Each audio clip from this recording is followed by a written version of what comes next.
Para siya pumasok ng Manila Bay Enterprises Incorporated as a casino dealer and retired in the casino in 2016 as branch manager ng Pagcor. Mason, nag-retire na rin siya at ngayon po siya yung presidente ng Philippines Casino Retirees Association. So, let's welcome him for the opening remarks.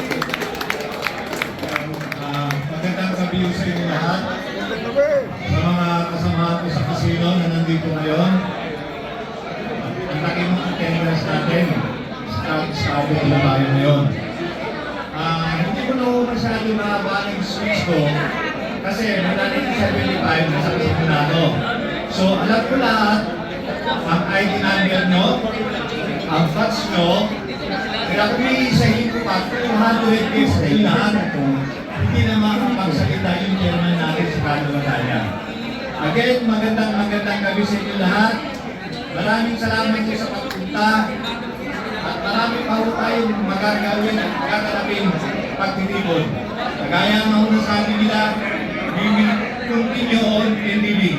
Again, maraming salamat po sa inyo. Sa mga kasama ko sa trabaho, ang mga retirees na kagaya ko, sa mga bata pa, at sa misis ko, na mag-retire na rin. At sa misis, hindi ko pa mag-retire? Bata ka ba? Oo. Misis, susunod na. Kaya bibig ko ngayon, kaya kasama ko. Again, maraming salamat po sa inyo lahat. Magandang gabi po. Mabuhay! Ang mga taga-kasino! Mabuhay!